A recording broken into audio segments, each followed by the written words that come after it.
সঙ্গে সঙ্গে যে মেয়েটা কান্না করেছিল ওই মেয়েটা ডাক দিয়ে বলেছিল, সুলাইমান, আমি কেন তোমার আব্বার বিরুদ্ধে বিচার দিব বলেছি তুমি জানো না? বলে নাও। হযরতে সুলাইমান দাঁড়িয়ে বাপটি কথাগুলো শুনতেছিলেন। ওই মেয়েটা কান্না করেছিল, মেয়েটা ডাক দিয়ে বলেছিল, সুলাইমান, ওই মেয়েটার কোলে যে বাচ্চা দেখতে পাচ্ছ? বলে হ্যাঁ, ওই বাচ্চাটা হচ্ছে আমার কলিজার টুকরা বাচ্চা।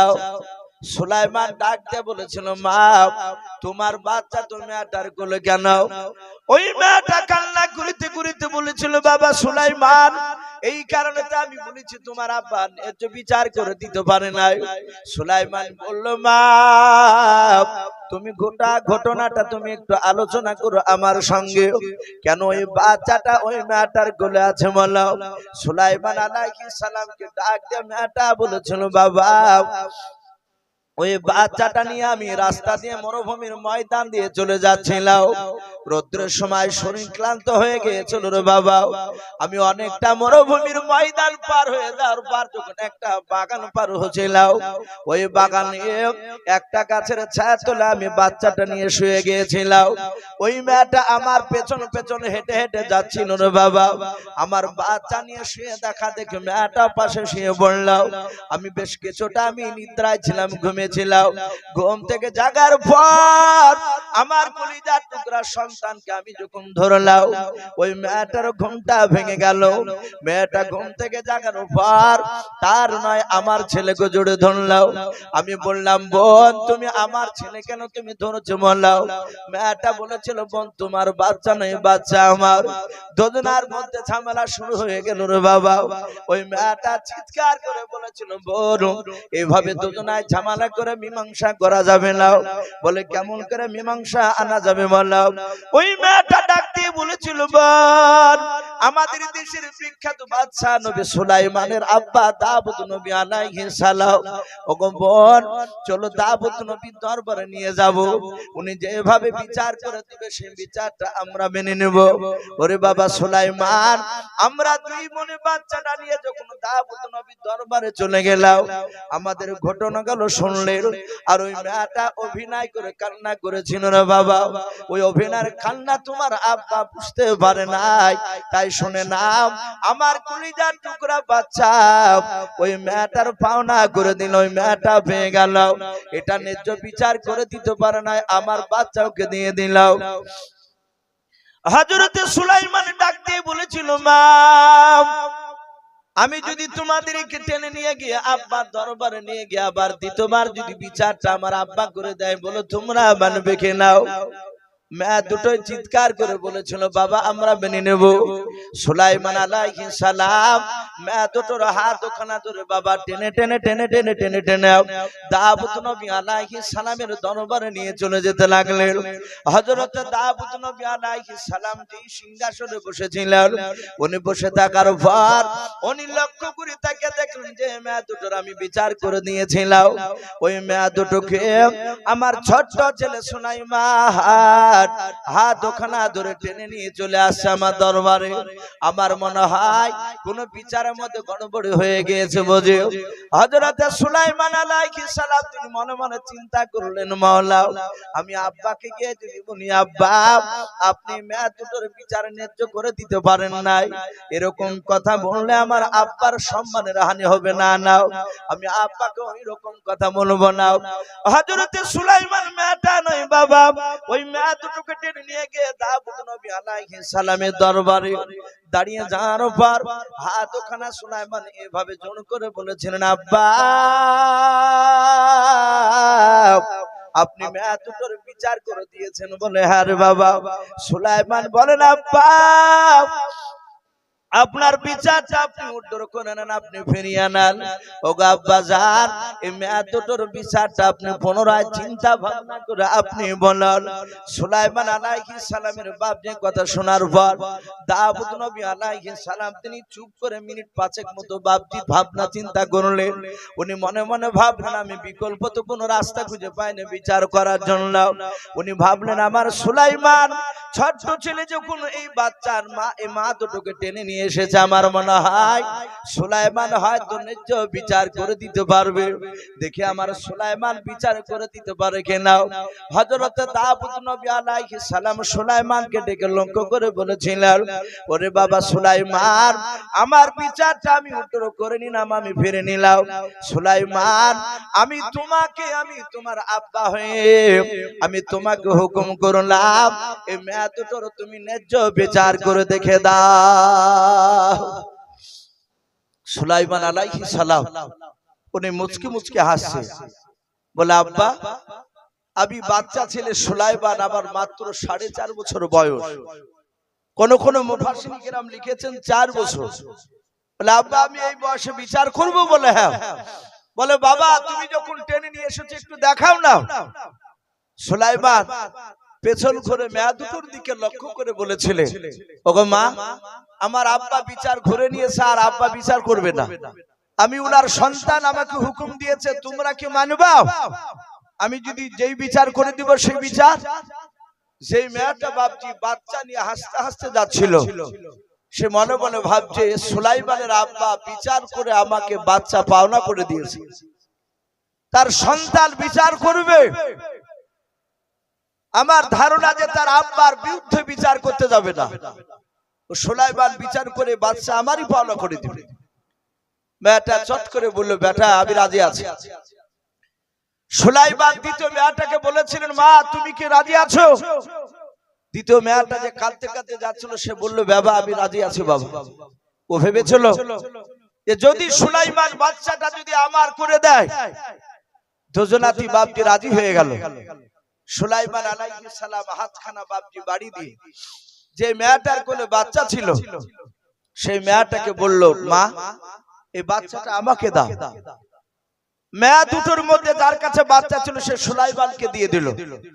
সুলাইমান বাচ্চা ছেলেটাকে কোলে নিয়ে হযরতে দাউদ নবী আলাইহিস সালাম তিনি ভাবছেন, দেখি সুলাইমান কি করে বিচার করে। হযরতে দাউদ নবীর হাতে কোলে দিয়ে দিলেন বাচ্চাটা, বলে আব্বা বাচ্চাটা আপনি ধরুন। সুলাইমানের আব্বা হাত বাড়িয়ে বাচ্চাটা ধরলেন। তাফসীরে লিখেছে সুলাইমান আলাইহিস সালাম আর কোনো কথা বললেন না। বাচ্চা দাউদ নবীকে দেওয়ার পরই সুজা দৌড়ে বাপজি আপনার ঘরের দিকে আপনার চলে গেলেন। দাউদ নবী আলাইহিস সালাম মনে মনে ভাবছেন, আমার ছেলে পালিয়ে গেল কেন? আমি মনে হয় ভুল করলাম, আমার ছেলেকে বিচার করতে দিই। এই বাড়ির দিকে কেন দৌড়ে গেল? দাউদ নবী আলাইহিস সালাম দেখলেন, রে বাবা, বাড়ির ভেতর থেকে সুলাইমান খালি হাতে আসে না, দেখছে না হাতে একটা বড় ধারালো বাপজি হোসেও। আল্লাহর নবী সুলাইমান আলাইহিস সালাম হোসাখানা নিয়ে যখন বাপজি বাড়ির ভেতর থেকে বেরিয়ে আসলেন, হযরত দাউদ নবী আলাইহিস সালামের বাপজি পেশানি গুলো কপাল গুলো বাপজি ঘেমে গেল। কপাল দিয়ে বাপজি আপনার যখন পেশানি ঘাম বের হতে লাগলো, উনি মনে মনে চিন্তা করেছেন, আল্লাহ আমার ছোট ছেলে সুলাইমানকে কেন আমি বিচার করতে দিলাম? আমি মনে হয় ভুল করলাম। এই ছোট ছেলে সুলাইমান যদি ওই কলিজার টুকরা বাচ্চা ছেলেটাকে যদি জবাই করে দেয়, আমার ছেলে সুলাইমান কিয়ামতের ময়দানে কোনোদিন জান্নাত যেতে পারবে না। হযরত দাউদ নবীর চেহারা দিয়ে বাপজি ঘাম ঝরছে। সুলাইমান আলাইহিস সালাম বুঝতে পেরেছেন আব্বা চিন্তিত অবস্থায়। ডাক দিয়ে বলেন, আব্বা চিন্তা করবেন না। সুলাইমান হাত দুখানা বানিয়ে বলেন, আব্বা বাচ্চাটা আমার কোলে দিয়ে দেন। সুলাইমান বাপজি বাচ্চাটা কোলে নেওয়ার পর মেয়ে দুটোর সামনে গিয়ে বাপজি মাটিতে শুয়ে দিলেন। বাচ্চাটা মাটিতে শুয়ে দেওয়ার পর হযরত সুলাইমান আলাইহিস সালাম ডান হাতে বাপজি হোসেখানা ধরে আছে। সুলাইমান যে মেয়েটা বাপজি হাসতে হাসতে যাচ্ছিল, ওই মেয়েটাকে সুলাইমান লক্ষ্য করে বলেছিল, মা এই বাচ্চাটা যদি আমি পুরোটাই তোমাকে দিয়ে দিই, তাহলে মা তোমার কোলটা ভরে যাবে। এই দ্বিতীয় মেয়েটা যে কান্না করতে করতে যাচ্ছিল, এই মেয়েটার কোলটা ভরবে না। যেই মেয়েটা কাঁদতে কাঁদতে যাচ্ছিল, ওই মেয়েটার দিকে লক্ষ্য করে সুলাইমান বলেছিল, মা এই বাচ্চাটা তোমাকে দিয়ে দিলাম, তোমার কোলটা ভরে যাব, ওই মেয়েটার কোলটা ভরবে না। ওগো মা, তাহলে ন্যায্য বিচার হবে না? বলে না। আর ন্যায্য বিচার না করতে পারলে তুমি আমার আব্বার মতোই তুমি আমার বিরুদ্ধে বিচার দিবা আল্লাহর দরবারে। ওই মেয়েটা বললো, হ্যাঁ বাবা, যদি ন্যায্য বিচার তুমি না করো, কিয়ামতের ময়দানে তোমার আব্বার তোমাকেও টেনে নিয়ে যাব। সুলাইমান আলাইহিস সালাম ডাক দিয়ে বললেন, মা শুনে নাও, এই হোসাখানা দেখতে পাচ্ছ? বলে হ্যাঁ। সুলাইমান ডাক দিয়ে বললো, মা এই বাচ্চাটার দুই পায়ের মাঝখানে হোসেখানা বেঁধে দিও, আমি তাজা জিন্দা অবস্থায় ফড়ফড় করে ফেড়ে ফেলবো। অর্ধেকটা তোমাকে দিব, অর্ধেকটা তোমাকে দেব, দুজনার মধ্যে সমান সমান করে ভাগ হয়ে যাবে, এর ন্যায্য বিচার হয়ে যাবে। বলো মা, তোমরা মানবা কি নাও? বলো আমি এক্ষুনি জবাই করে দিব, নিবে কি নাও? যেই মেয়েটা বাপটি প্রথমে বাচ্চা নিয়ে হাসতে হাসতে যাচ্ছিল, ওই মেয়েটা ডাক দিয়ে বলে, সুলাইমান জবাই করে দিলে আমি মানতে রাজি আছি তোমার বিচার। হযরত সুলাইমান আর কিছু না বলে বাবা হোসেখানা দুই বাচ্চার নয়, এক বাচ্চার দুই পায়ের মাঝখানে বেঁধে দিয়ে টান মারে ফাটতে যাবে রে বাবা। আর যে মেয়েটা বাপটি কাঁদতে কাঁদতে যাচ্ছিল, বলেছিল, সুলাইমান তোমার আব্বার বিরুদ্ধে কিয়ামতের ময়দানে আমি বিচার দিব। তোমার আব্বা ন্যায্য বিচার করে দিতে পারে নাই। ওই মেয়েটা বাপটি সুলাইমান আলাইহিস সালামের বাবা পা দুখানা বাপটি আপনার জুড়ে ধরে বলেছিল, ওরে সুলাইমান, আমি তোমার আর তোমার আব্বার বিরুদ্ধে আমি কিয়ামতের ময়দানে বিচার দিব না রে বাবা। আমি তোমার পা দুখানা ধরে বলি, বাবা আমি তোমার ন্যায্য বিচার পেয়ে গেছি বাবা, আমার ছেলেকে তুমি জবাই করো নাও। সুলাইমান বাপ যে ডাক দিয়ে বললো, মা কেন জবাই করবো না? ও মা, তুমি কি নিবা না অর্ধেকটা? বাচ্চা না নিলে ন্যায্য বিচার হবে না। ডাক দিয়ে বললো, বাবা আমি অর্ধেকটা নিব না, আমি তোমার ন্যায্য বিচার পেয়ে গিয়েছি। ওরে বাবা সুলাইমান, অর্ধেকটা যদি জবাই করে তুমি দিতে যাও, আর আমি যদি নিতে চাই, আমার ছেলে জনম জনমকার মতো শেষ হয়ে যাবে, আর জিন্দা থাকবে না। ওরে বাবা সুলাইমান, আমি জনম দক্ষিণে মা সহ্য করতে পারবো না। বাবা শুনে নাও, আমার অর্ধেকটা জবাই না করে পুরোটাই মেয়েটাকে দিয়ে দাও, আর তোমাদের বিরুদ্ধে কোনো বিচার থাকবে না। বলুন সুবহানাল্লাহ।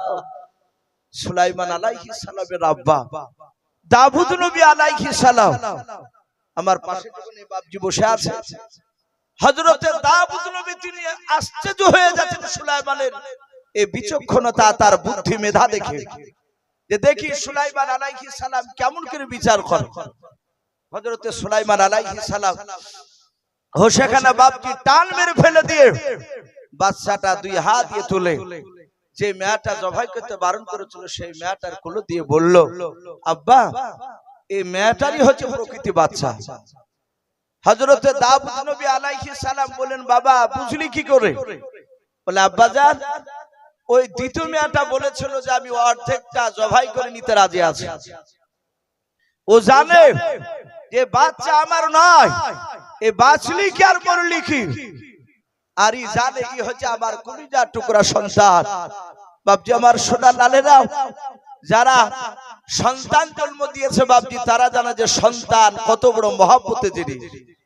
আর এই সন্তান বড় হওয়ার পর বাপজি জন্মদাতা আব্বার জন্ম দুঃখিনী মাকে বাপজি চিনতে পারে না, ভারী হয়ে যায়।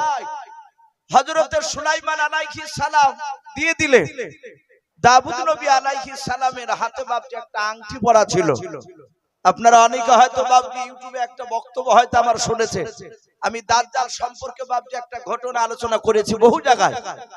সেখানে বাপজি একটা দাব্বাতুল আরদ বলে একটা জানোয়ার মারওয়া পাহাড় থেকে বাপজি কিয়ামতের আগে চৌচির হয়ে যাবে, ফেটে যাবে, ওখান থেকে একটা জানোয়ার বেরিয়ে আসবে।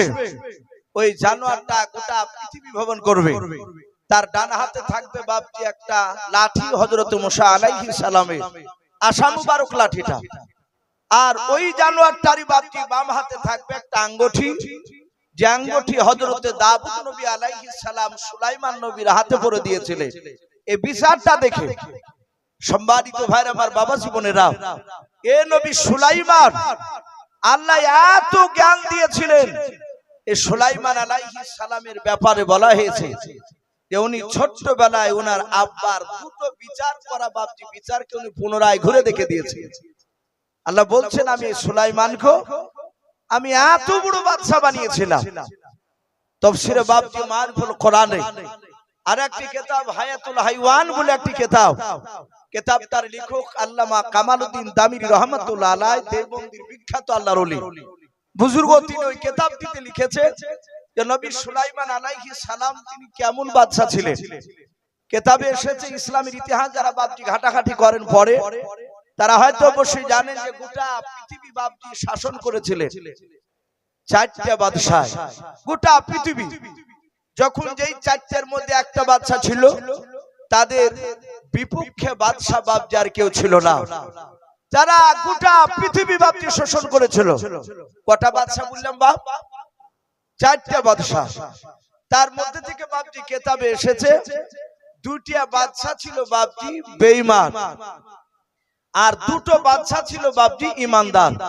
আমরা অনেক শিক্ষিত মানুষ, আমরা অনেকে হয়তো ভাবি যে গোটা পৃথিবীর মধ্যে এখন দাদা হচ্ছে আমেরিকা, বলি না আমরা যে যুক্তরাষ্ট্র যে আমেরিকা, না বাপ, আমেরিকা এখনো গোটা পৃথিবী দাদা হতে পারেনি। ফিলিস্তিনের সাথে লড়াই চলছে, ইসরায়েলরা ফিলিস্তিনে মুসলমানকে ধ্বংস করা চক্রান্ত বাপজি শুরু করেছে, খেলা ওরা চালু করে দিয়েছে। আর ওদেরকে মদত যোগাচ্ছে এই ইসরায়েল ইহুদি কুত্তার বাচ্চাদেরকে আমেরিকা সরকার, আরো অনেক সরকার আছে। কিন্তু এখনো বাপজি আমেরিকার দাদা সারা পৃথিবীর হতে পারেনি। আর এরা চারজনা গোটা পৃথিবীর দাদা ছিল, দুটো মুসলমান আর দুটো ছিল বেঈমান। যেই দুটো বেঈমান বাদশা ছিল বাপজি তাদের মধ্যে একটা বেঈমান বাদশা নাম ছিল বখতে নাসার, নাম শোনো নাই বা? বখতে নাসার। দ্বিতীয় আর একটা বেঈমান বাদশা গোটা পৃথিবী বাপজি শোষণ করেছিল, লুটিয়ে ফুটিয়ে খাইতো, মানুষের উপর অত্যাচার চালাতো। তার নাম এই নমরুদ বেঈমান। হযরতে ইব্রাহিম আলাইহিস সালামের জামানায় যে বেঈমান বাদশা ছিল এই নমরুদ, গোটা পৃথিবীর বাপজি সে দাদাগিরি দেখেছিল। এরা ছিল দুটো বেঈমান বাদশা। আর দুটো যে বাপজি ইমানদার বাদশা, তার মধ্যে থেকে বাপজি একটা ইমানদার বাদশা কোরআন শরীফে তার নাম এসেছে, তার নাম হচ্ছে যুলকারনাইন। কি নাম বললাম বাপ? যুলকারনাইন কোরআন শরীফে এসেছে। আমরা জানি ইয়াজুজ মাজুজ বলে বাপজি একটা দল কিয়ামতের আগে বেরিয়ে আসবে, বলে না উলামারা? ইয়াজুজ আর মাজুজ এদের যে বাপজি গুহাখানা সীসা গলে ঢালাই করে দিয়েছিল এই যুলকারনাইন বাদশা।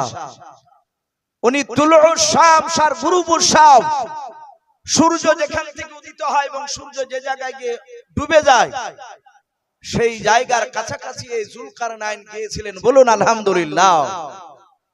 এই ইমানদার বাদশা দ্বিতীয় আর একটা বাপজি বাদশা গোটা পৃথিবী শাসন করেছিলেন, তিনারও নাম কোরআন শরীফে এসেছে। উনি হচ্ছেন হযরত সুলাইমান আলাইহিস সালাম। এই সুলাইমান আলাইহিস সালাম তিনি কত বড় বাদশা, কত বড় সিংহাসনে বসতেন এটাও কিতাবে লিখেছে। কিতাবে লিখেছে উনি যে স্টেজের উপর বসে থাকতেন সুলাইমান, ওই স্টেজের উপরে বাপজি এইরকম চেয়ার নাই, বড় বড় চেয়ার, 6 লক্ষ চেয়ার আটত। বলুন আলহামদুলিল্লাহ। ক লক্ষ বললাম? 6 লক্ষ চেয়ার। আমার মনে হয় এই সারাংপুরের মাটিতে 6 লক্ষ চেয়ার ধরবে না। তাহলে কত বড় সিংহাসন! এ শুধু কি চেয়ার থাকতো খালি? বলে না, আল্লাহ বলছেন আমি এত বড় বাদশা বানিয়েছিলাম। সুলাইমান আলাইহিস সালামের দরবারে 6 লক্ষ সৈন্য বসে থাকতো। সুলাইমান সিংহাসনে মাঝখানে বসে থাকতে আর ওনার ডান দিকে বাপজি চেয়ারে থাকতো 3 লাখ আপনার আমার মতো মানুষ, ইমানদার মানুষ 3 লাখ। সুলাইমান আলাইহিস সালামের বাম সাইডে যে বাপজি আপনার চেয়ার থাকতো 3 লাখ, তাতে থাকতো বাপজি জিন জাতি বলে একটা জাতি পৃথিবীতে আছে। এই জিন জাতির মধ্যে থেকে বাপজি আপনার ইমানদার জিন 3 লাখ 24 ঘন্টা বসে থাকতো। তাহলে টোটাল বাপজি 6 লক্ষ।